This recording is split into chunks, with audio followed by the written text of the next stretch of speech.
Hey, Bob, hold on. Let me make sure, see why this isn't working. Okay, check to see if you're muted. There we go. There you go. Nice. Hi, how are you? Oh, hey, I'm doing good. We've been sitting at different websites, evidently. So we're on the same one now, though. So that's great. Okay, good. Yeah, sorry about that. How's your day going? Let's see. It was good. I did a chapel for a school that everybody's just kind of getting back to school today. So there's a bunch of parents doing those big, ugly, snotty cries. Like, it was just the best worst day. I hated that. Even when my kids went to college, I hated that. I bet. I actually homeschool my kids, so I haven't really dealt with that, but I think sometimes I envy that. Yeah, totally. It's just kind of interesting. So that was a friend, and then I did a podcast with somebody this morning. Joe Saxon, who's a nice okay. I was talking to her. And so I'm in San Diego, which I'm loving. It doesn't happen that often, so this is great. Nice. The whole time together. So tell me how I can be helpful, and I'm in. Okay, great. So I just have a really laid back podcast. It's just super conversational. And I know that this is airing a couple days before Love Does for Kids comes out. So okay. I'll talk about it kind of like that, so the listeners can know. And let me see if I had anything else for you. Is this a video that goes out, or an audio, or both? Or? It's just audio. I like video because talking to somebody that you've never met about deep things without video really sucks. So I do video. Okay, got it.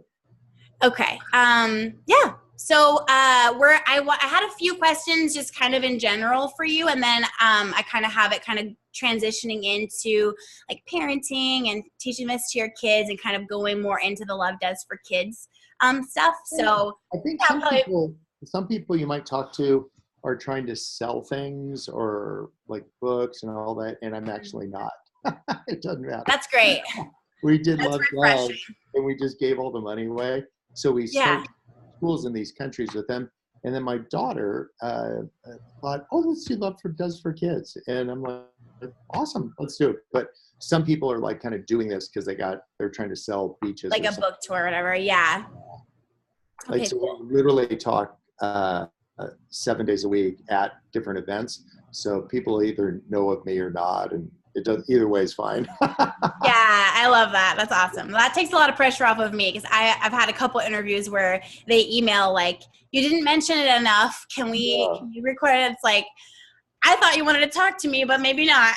Yeah, you can do the whole thing and never mention it once, and I'm great. Awesome. Okay, great. Whatever your listeners are interested in, and then people like find their way to you or not, and it doesn't matter.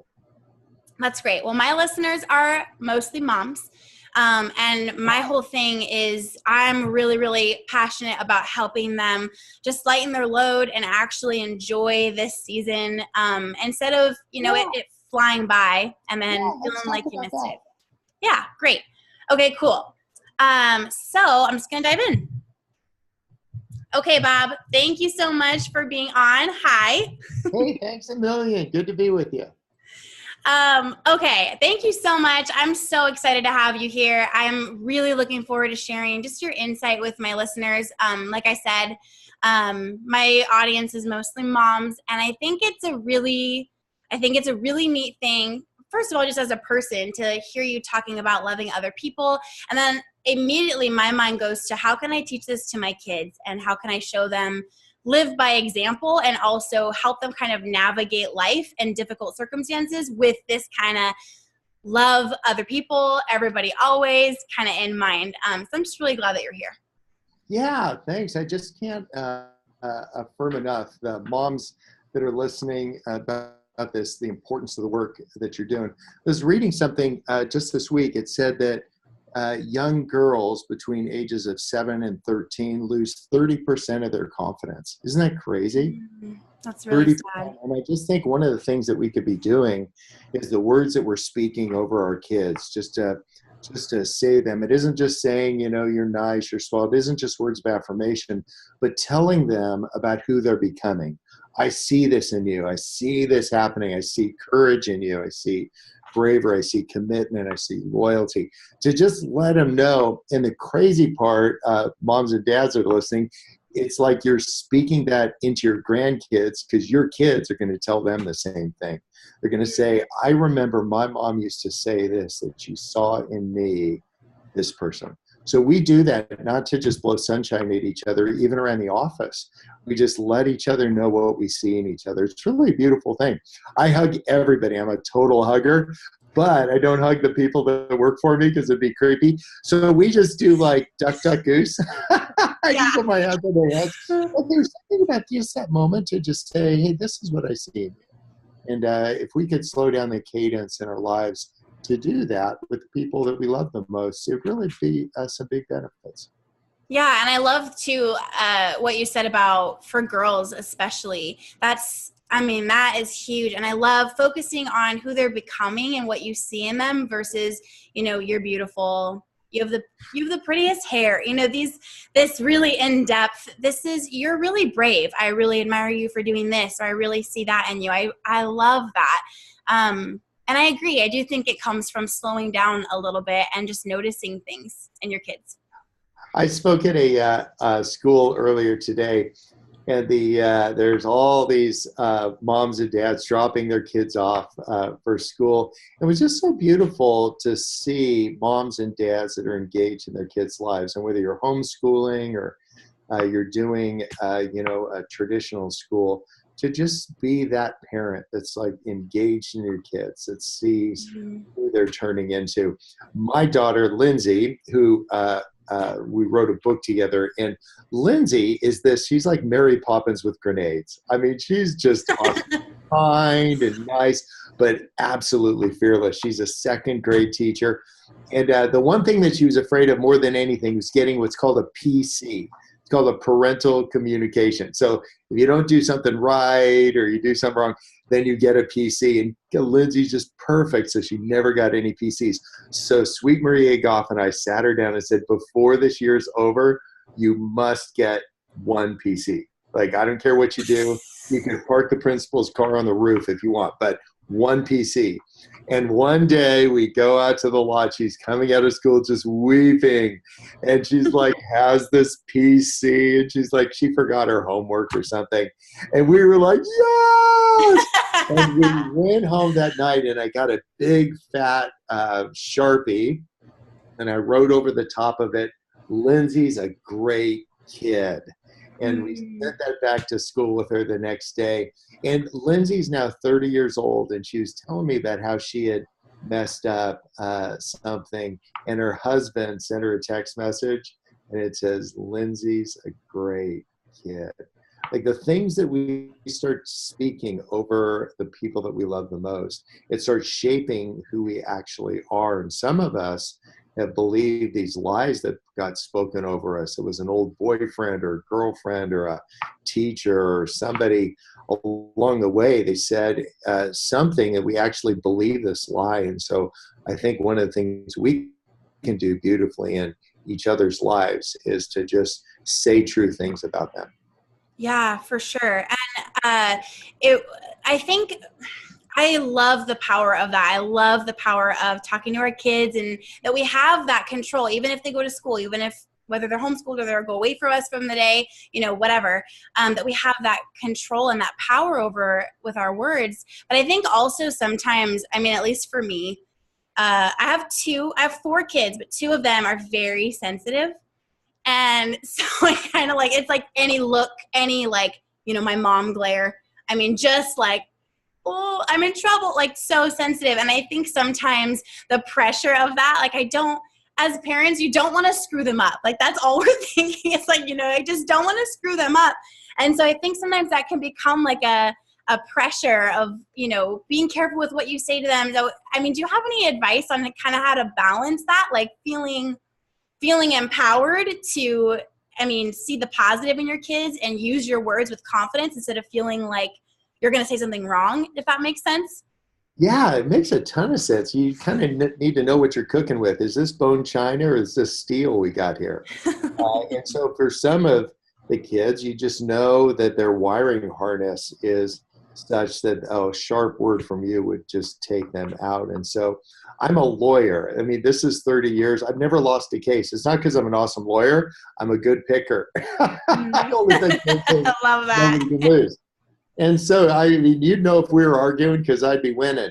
But one of the things is that I'm not trying to argue with people anymore. People in our faith communities, people out there. I just don't argue with people anymore. I write books and put balloons on the cover. I'm just like that guy. And we get to decide who we're going to be in the world. And we get to decide who we're going to be in our family. But in order to do that, we got to figure out what we got to deal with. So are you hip to the Enneagram? Have you read any of the books about that? Yes, for sure. So for those of you listening, like the Enneagram is like a personality profile, and it would, I think you could be a 1 through 9 somewhere on this. And so like a 7 is like, that's me. I'm like a flaming 7. I'm the enthusiast. My arms are usually over my head waving. But Sweet Maria Goff, she's the loyalist. She's a 9. I have a son-in-law who's a perfectionist. He's a 1. So you just got to figure out who you are. Like, how did God wire you, and how did God wire your kids, right? So if you try this with me, go with me to Florida, and we're waist deep in the water, okay? It's a beautiful day, and now this fin is swimming at you really fast. Tell me, is that a shark or a dolphin? There's no wrong answer. What do you think, shark or dolphin? What do you say? Shark. And you'd say a shark. Now, somebody else listening, they'd go dolphin. I'm a 7. Even if it was a shark, I'd say dolphin with a lot of teeth, right? So things in your past would cause you to reach that conclusion. We're both guessing, but we're kind of guessing about life and say, what limiting beliefs do you have? What things have happened to you which would cause me to say dolphin and you say shark? And I think when we're like in relationships with the people around us, whether it's people at school or people you're married to or dating, you got to pick one. You can't do both. But like, you just got to figure out how are they wired. And if we could spend a little bit of time, instead of asking the first question, like, how was your day? Go to the third question, which is, how did everybody make you feel today? So how was your day? Great. Pass the potatoes. But if you say, tell me a high and low point today. Tell me something you're dreaming about. Get involved in these adventures with your kids. When our kids were 7, 9, and 11, we wrote to every leader on earth, and we asked them if they wanted to come over for a sleepover. And if they couldn't come over, could we come over to their house? This hasn't stopped. Our kids are big kids now. They're like ready to start having kids. But we're still writing to people. May 14th, I knew I was going to be in London at this thing speaking. And so in April, I wrote to the Queen. I said, I'm going to be in London on the 14th. If you're going to be in London on the 14th, I mean, we should hang out, right? Your place or mine. And so I got a letter back a week later from one of her ladies in waiting. I'm like, lady, what are you waiting for? But one of the beautiful things, she said that the Queen is terribly disappointed that she can't. I know it just tore off. But there's something beautiful. Write to the Queen with your kids today. Don't put it on your list. Pick up the phone. Google. It'll take you about 30 seconds if you stop for coffee. Like, what's the Queen's address? Write the letter. Your kids will be rushing to the mailbox. Write to the people you don't know. Find people like, you're a low-hanging fruit because you're like super nice. I mean, who wouldn't love you? But find some people who creep you out a little bit to say, I'm going to actually engage some people that I don't understand. And then just these beautiful, winsome things will happen. And there's something beautiful that happens in our kids' lives and in our lives when we do that. We start kind of getting a better hold of who we are and what's our role in this big life that we've got. Yeah, I absolutely love that. You're very curious and you're very adventurous, and it's like this childlikeness that I want. Like, I'm an 8 on the Enneagram. So I'm like super driven, and I think this is why I think maybe why God gave me 2 sensitive kids, because it is such a trial for me, like, to just reel it in and be careful and slow to speak. And I'm just so I don't know, it's a challenge. And so it's really interesting to watch you be so curious and childlike like that, and just have this, like, why wouldn't you write to the queen? I feel like my thoughts are very like logical, and I just don't go there. And so I think that's why I love your books too so much, is because you tell these stories in there, and it's like, this guy's like a psychopath. Like, who just writes a letter like that? Yeah, with balloons. It's amazing, and it's so encouraging and inspiring. And I was telling my husband that before we got on this call together, that I'm so grateful that you are where you're at right now, writing the books right now while my kids are little, so that I can get this inspiration and not feel like, dang it, they're grown and, grandkids and stuff, but I want to do this while they're here and they're home with me. And it's just so encouraging. I love it. Bingo. Yeah, I get easily distracted. That's one of the things that go with being a 7. It's like that dog in Up. I'm like, squirrel. Right. So I went down with this. We got this old Suburban. Sweet Maria and I have been sharing this thing. It's about like a 2000 Suburban. I went down to pick up this trailer of ours. And when you're driving somewhere and you realize, like, did I shut the door? Did I, like, turn off the oven? I'm driving down the highway, and I thought to myself, I just don't remember latching the trailer to the ball.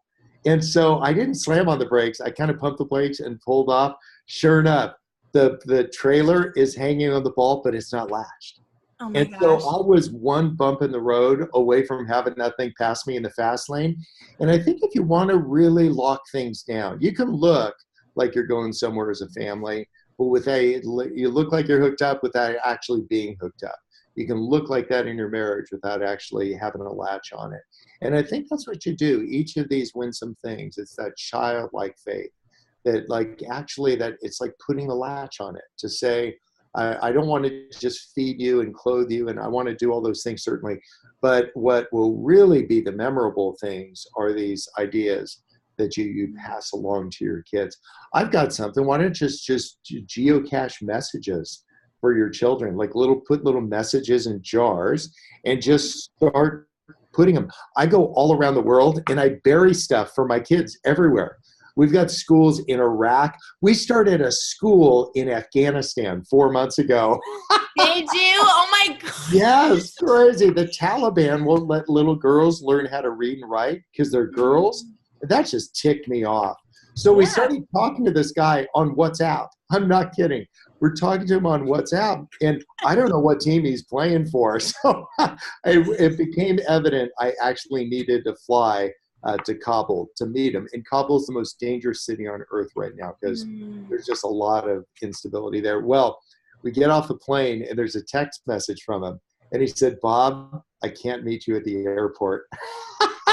I'm like, dude, actually I didn't say shoot. So he said, what you need to do is leave the airport grounds and start walking through Kabul.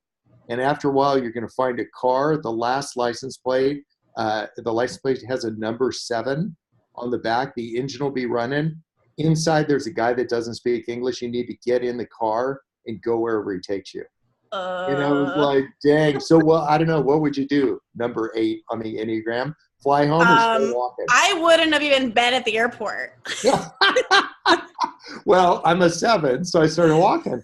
And sure enough, there's a car, the engine's running, we get in. It turns out this guy heads security for the Islamic Republic of Afghanistan. He wanted to know if I would trust him enough to do what he told me to do. And if I would, he'd trust me enough to start a school for girls.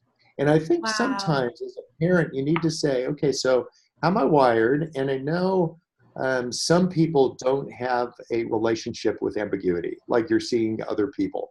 Like ambiguity and I go everywhere together because that's my wiring harness. But find out how God wires you and then live fully into that. If your wisdom says don't go, well, then certainly don't go. But I don't want fear to chase us off from being the men and women. And I don't want fear to chase our kids off, fear in our lives that would prevent them from growing into the people that God wants them to be. And the way you tease that out is, again, by asking the third question, not how was your day, but how did that make you feel? How did it make you feel as your teacher today? Boy, you're going to get some real answers Because people don't listen to what you and I have to say. What they listen to is, and what they remember is how we made them feel about what we talked about. And so I think if we could get at that with our kids, we'd really have a ball game. We'd have some really meaningful conversations. You'd know where the woundedness is and where the joy is, and everything in between. Yeah, for sure. I was talking with Nicole Nordman on the show. Oh, I love that girl. Love her. And then she brought up something that I feel like I've seen in you with the whole, just kind of teaching your kids to be curious and letting them know that you are too and you don't know it all. She brought up, she talked about being okay with telling your kids, I don't know, to something, especially difficult issues, like big social issues that are going on right now when you just kind of don't really know what's right and wrong or what, you're supposed to say. And just the power and kind of letting go of this facade that we tend to want to carry around of knowing everything as parents to our kids. And I just wanted to know, like, have you had experience with that? What are your thoughts on that? Like that power of, I don't know, in raising kids? Because I feel like I see that in you with just being curious and like, I don't know, let's go find out. You know what I mean? Yes. I remember going to Africa the first time. I was trying to I read up on all the, how to be polite and how not to offend everybody. Well, I get there. I'm there in Uganda for 10 minutes and I take off the first Ugandan. Did you grow up when if you forgot to say thank you, your parents would correct you and say, you're welcome?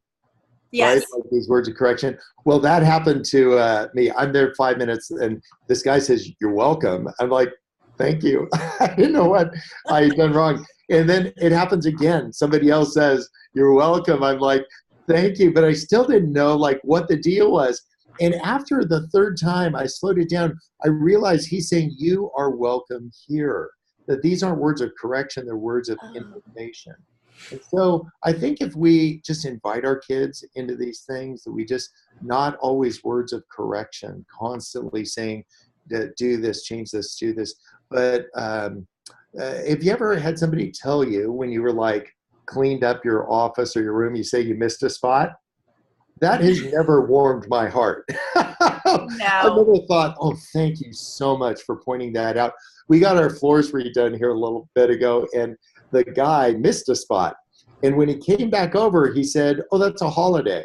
I'm like, a holiday? I'm really into entomology, like the origin of words. And so I looked up holiday. Sure enough, when they were making these big square riggers, like, Christopher Columbus time, the gaps in between the boards, they'd fill with tar. And if they missed a spot of tar, they'd say the person was on holiday. In other words, they just weren't looking. It was just such a kind way to say that. So when your kids mess up, just say, oh, that's a holiday. And you can find another way to express it rather than words of correction. Their words of celebration, it's like, I get it. Even in people's, like this, finding kinder ways to express ideas. Faith's a big deal for me, and maybe for some of your listeners and not for others. But there's something that some people in our faith community, it says, always be ready to make a defense for the hope. Like we're supposed to be Jesus's lawyer, and they forget the last sentence, and it's to do with kindness and gentleness. And so that's what I call things holidays. When somebody that works for me messes up, I'm like, that's a holiday. not like paid vacation, just like you missed a spot. But it's just such a nice way. I was talking to somebody and they asked me in the middle of the conversation, are you a friend of Bill W? I'm like, no, I don't understand. Like, I don't think so. And they said, Bill W was the founder of Alcoholics Anonymous. And they thought maybe what I was talking about was kind of like a 12-step program. And instead of saying, are you an alcoholic? They said, Bob, are you a friend of Bill W? So that was just such a kind way to communicate. It was almost like they said, if you had a holiday, if you kind of missed a spot, I just want you to know you're safe with me. And so as a person that makes a living choosing words, I just go like, I think we could just choose better words, kinder words, like gentler words with one another. When they mess up, just find another way to say, it's like you wrote right across that, Lindsay's a great kid. Yeah, I love that. So I'm curious, what did discipline look like in your house when your kids were growing up? Like when they really did something wrong that you needed to correct? How did you handle those kinds of things? You're such a fascinating parent. Yeah, it would be a kindness, not disapproval, to say, oh yeah, that's just not how we roll. But I remember when the kids were growing up, man, my boys were like daggers for each other. Like they were using words I hadn't even heard. And I thought I heard them all as a lawyer, but I'm like, wow. And then they all went away to college. And now they're all inseparable. So under my watch, they were saying all kinds of rotten things to each other. As soon as they got out from under me, they did great. So I would preface this by saying I'm no authority on this, but one of the things that we did is Sweet Marie and I, we didn't have disagreements in front of the kids. We just had a atmosphere of kindness. One of the things that when Lindsay was going to high school, I wanted her to be a nun, but she liked guys. So I said, when these guys come by and want to take you to the prom, just ask them this: what's your definition of love? And if they come back and say it's like butterflies, I mean, you can get that from bad pizza, but love, sacrifice, and commitment. And so if we tell our kids, like, it's sacrifice and commitment, right now, one of the things we don't sacrifice are some of these values that we have. And you get a holiday on this one. But one of the things I want you to return to is this. We didn't have a place for timeouts. We called it the seat of knowledge. That's amazing. Oh, you need to go to the seat of knowledge. And we didn't make them wear a hat or do anything, but it was just this, a better way than shame. It was like, oh yeah, go to the seat of knowledge and you'll figure that out. I don't know if anybody learned anything, but if they did learn something, I bet they learned kindness. Yeah. But one of the other things around our house is it would be kind of a banner over the door. It's 100% kindness and 0% drama. Because what makes for a great TV show will make for a lousy life. So what I'm trying to do is, and I think I've seen that in the kids, there's just not a lot of drama. There's not a lot of intrigue. It's just like, and then if we need to catch your breath, you can go to the seat of knowledge if you need to, but we're just not going to do a bunch of drama. And I grew up, wouldn't you agree that we're either reflections of or reactions to the people that were closest to us? Absolutely, yeah. So how are you a reflection and how are you a reaction? Tell me from the way you grew up. From the way I grew up, I am a reaction to, I went to school at a very prestigious, very legalistic Christian private school. And I'm a reaction to that by just going the other way and focusing on studying Jesus instead of kind of coming out more like a Pharisee. And totally. I would say definitely. No. Yep. And I would say I'm a reflection of my parents in that they counteracted that for me, and they were more this way of just, look, we just didn't want you to go to this school, so we sent you to this one, but kind of crazy over there, so just go to chapel and be good, but no, just love other people and follow Jesus. So I'm more a reflection of them in that way. Yeah, so I would say I go to the Deep South a lot to talk, and I'll start coming back from, if I've been there for a week, I'll say y'all. Oh and my gosh. Total of nobody in San Diego says y'all, and that's rounding up. No. So I'm a reflection of that, but I'm also a reaction. So I grew up in a family where there wasn't tons of hugs given, right? So I hug everybody because I'm just a reaction to that. It's just too good to miss. Well, find the ways. What are you reflecting? What are you reacting to? Oh, I grew up with grandparents. My grandfather was a firefighter on the docks in San Francisco. For 40 years, he worked the graveyard shift. Guess what? He never put out a fire. I don't even know if he knew how to. But he was the kindest person. I try to be a reflection of him because I have these examples, and I think your kids are dying for us to be somebody they could reflect. Is this the same grandparents as the grandmother with the bike? Yes. Bingo. I love that story. That's it. So that's the idea. Find something. I don't want my kids to grow up and thinking dad's a lawyer. And I've got a piece of paper in a file cabinet somewhere that says I am.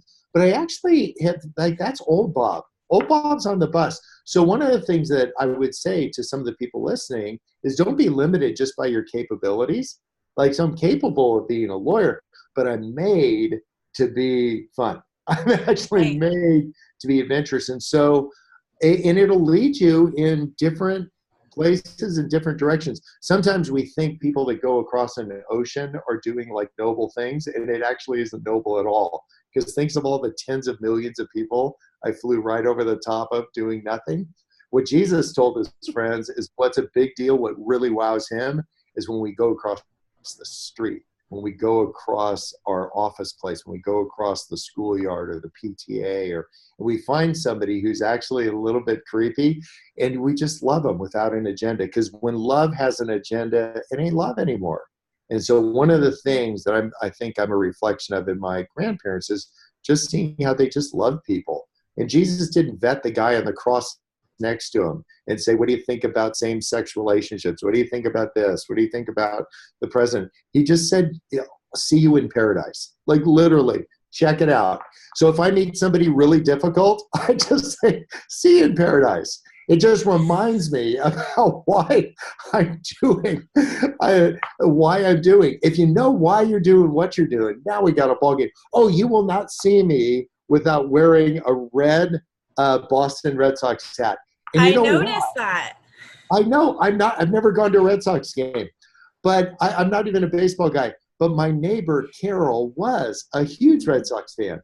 And so she ended up getting cancer. We knew she'd start this eternity-long dance with Jesus by the end of the week. So we made a deal. I said, I'll wear your Red Sox hat for the rest of my life and represent the Sox here. But every time Jesus walks by you, you need to mention my name. Hey, that's pretty good deal. I know I'm keeping my end of the deal up. So one of the things that if you know why you're doing what you're doing, when you comes to your kids and you go like, forget this whole count to 10 thing, ask the third question. How did that make you feel? Ask them to ask you, will you ask me how that made me feel? Like, give them the language to ask questions that they wouldn't think to ask. Because we've been around the sun a couple more times. And we say, I'm going to ask you this question. Then will you ask me this question? What a beautiful, you just escalated that whole thing. I'm going to ask you how I made you feel. Then I'd like you to ask me how you made me feel. And then if you could have the presence of mind to say, it made me grateful that you're my daughter. I'll tell you, you just replaced 30% of her confidence. It just made you just bucked all those statistics. You just go like, you know what? I made my mom feel like a boss even when I felt like I was at my worst. And there's something beautiful, like kind people, it just have this impact that just can't be calculated. Oh, I live down on the bay with Sweet Maria Goff, and people now know where we live. Oh my gosh. It's so awkward. They come by on their boats and they talk about me. And it's so awkward because I can hear what they're saying. Oh my gosh. Because their voices carry over the water. What I'm learning is that humble voices carry the furthest in this world. And what I want is going to carry far. Continue to do your podcast, have a humble voice, and say things that are true to people. Yeah. Oh my gosh, I love that. Okay, I have 2 questions for you that I am obligated to ask because we did Everybody Always in the book club that I host. No way. Was it any good? It was okay. How fun. It was amazing. And I never say that I'm going to interview anybody if we happen to pick their book in the book club because I just feel like it sounds annoying. Like, oh, I'm actually going to be on the phone with him. And nobody wants to be friends with that girl. So I didn't say anything. But I at the end, I said, if you guys could talk to Bob, what questions would you have? And I didn't say a word. They don't even know this is happening. And so I got 2 questions that are actually really good that I just have to ask you that came up. Okay, fire away. The first one is, how do you connect to God enough to have this much that you have to pour into others? I know that God is probably just blessing your heart and your efforts like crazy, but we were wondering, are you just crazy extroverted? How do you have this much energy? You raised a family and you have a marriage and you're a busy guy and the Uganda ambassador thing? Like, how do you have this much to pour into other people? Yeah, I think I'm just curious about everything. I think I'm a reflection of my grandparents. They were just curious. But did you know a banana is a berry and a strawberry isn't? Mind Really? blown. Yeah, really true. Okay. And you can pet a bee on its back when it's drinking water and it won't sting you. Telling you. Oh my gosh, I'm gonna tell my boys that, and I will email you if somebody gets stung. And don't do the whole like Mentos and the Diet Coke thing. That's for sissies. Go get dry ice and put it in a 1 liter bottle, add a little water, run. Because that'll blow up. I'm writing this down because So they here's love the this deal. kind of stuff. If we're curious about the things around us, the world around us, you'll be actually curious about your faith.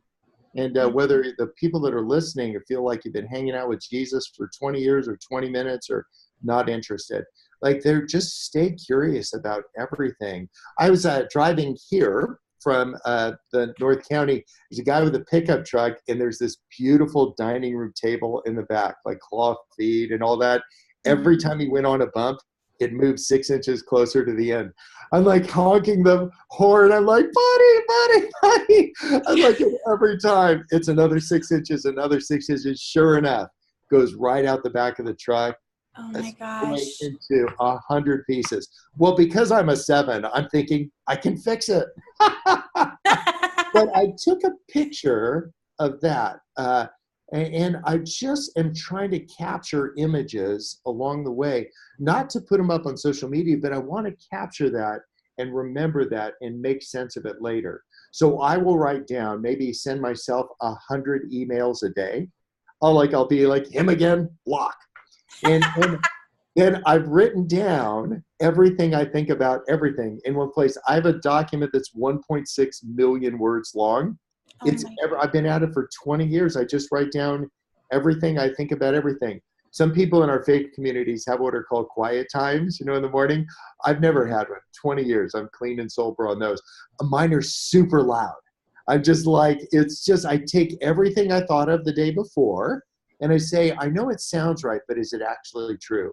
What can I learn from this? What can I pass on? How can I be curious about this and talk to my kids? Or I'm not looking for talking points. I just want to be so engaged in life that I'm actually curious about my wife. I'm curious about my kids. When people ask me, Bob, how you doing? I could say like, fine. But what I do now is I go through this little checklist. How's sweet Maria? How's Lindsay? How's Richard? How's Adam? Because like you, if they're okay, I'm okay. If they're not okay, I'm not okay.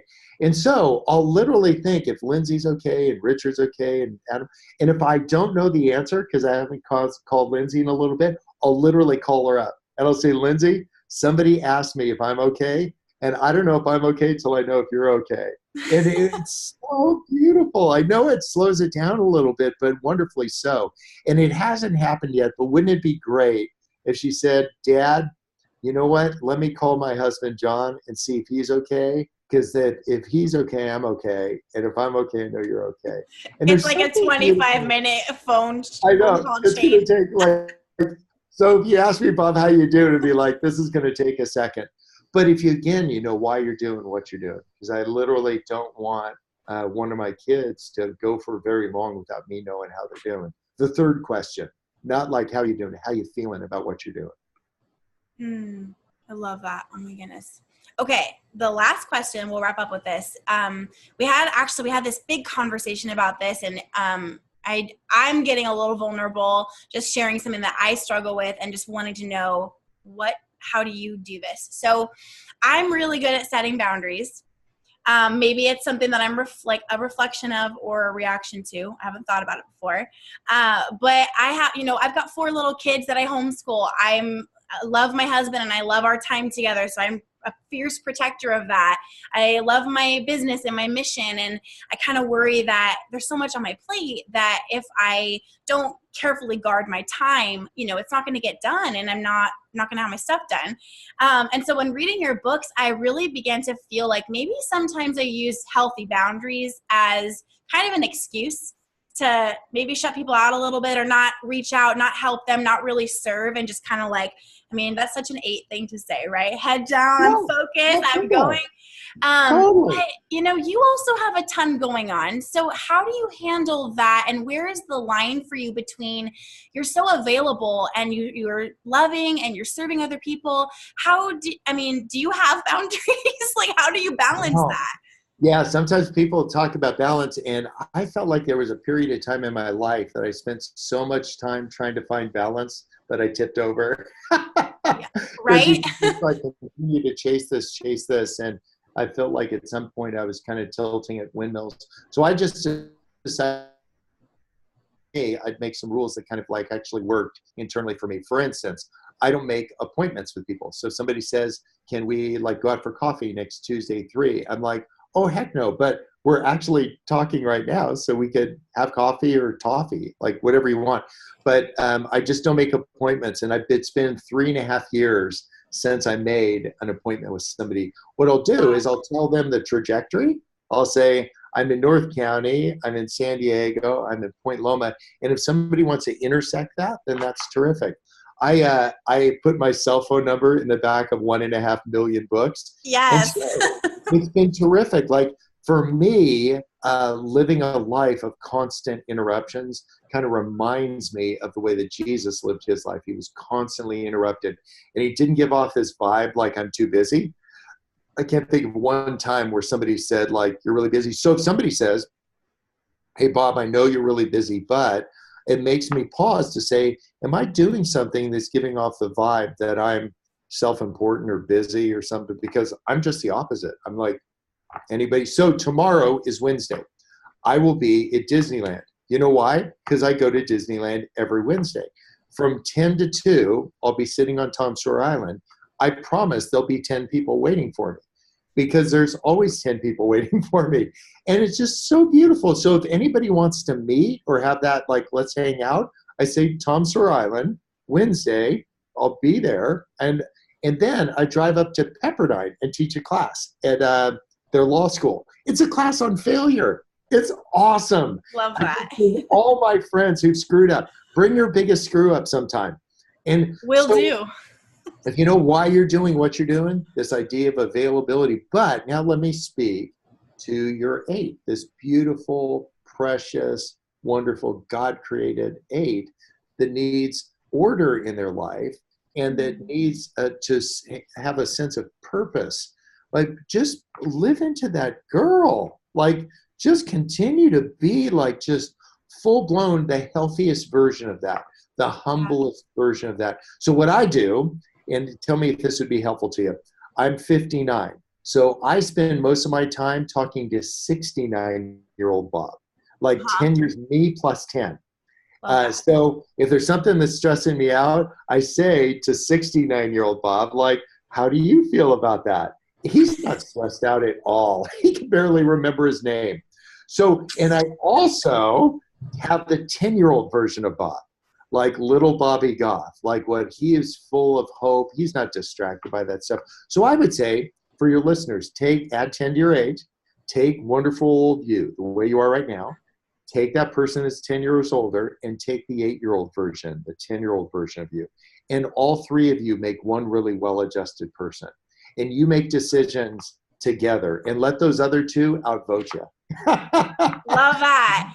Oh, that's so amazing. I love it. Thank you. Hey, thanks so much for making some time and talking. It's just good. I got a new friend, and I think that's what we need to do, because did you know if you get a handful of sand, it has 400,000 grains of sand in it? I haven't counted, but WikiLeaks wouldn't lie to you. So Wikipedia, WikiLeaks is actually state secrets. So, but if you meet 12 people a day and live for 92 years, that's what 400,000 is. So that's what I'm trying to do. 12 actual authentic conversations every day. If you could have your listeners just do that 12 conversations a day, blow your mind what will happen to your life and the people around you. And make your kids, your spouse, the people that you love among them. Have a couple of conversations. Got to go to question number 3, not just the easy one. To just say, how do you feel about that? now here's the primer. If you're married to a male, like you need to prompt them to say, now is the time where you ask me how I feel about this. Yes. So go. I have noticed that I need to, we do date night once a week, every week, and we'll be on the drive, and I always, start the conversation, and then I'll ask my questions, and it's just like comfortable silence, and I'm like, I'm good too. My day, like, it just doesn't. No, prompt them. What do you feel about that? It warms my heart when you ask these questions of me. You don't know that because you're a guy, but it warms my heart. It actually makes me feel met and accepted and engaged and loved and appreciated when you ask questions about not just where did you go. Maria drops me off every morning at 5:45 in the morning, and I fly somewhere to go talk, and then I fly home. But we never talk about geography. When people ask her, where's Bob? She always says he's on his way home, because that's a way to honor her. I just get home. And so if we can continue to run home to each other, but don't just be in proximity to each other. Once you're there, I'm speaking to the guys now and to the women to prompt the guys to say, ask me how I feel about the day. And I'll tell you, I'll feel so met because you care that much. Yeah, that's amazing. Thank you for this conversation and all this amazing advice. I can't tell you how excited I am for this to air. I really appreciate Oh, so great talking to you. Yeah, well, maybe I'll see you. Maybe I'll see you one time at Disneyland, because I live right there. 10 to 2. Perfect. 10 to 2. I'll be the guy wearing the Red Sox hat. I got it. Thank you so much, Bob. I'll talk to you later. Yeah.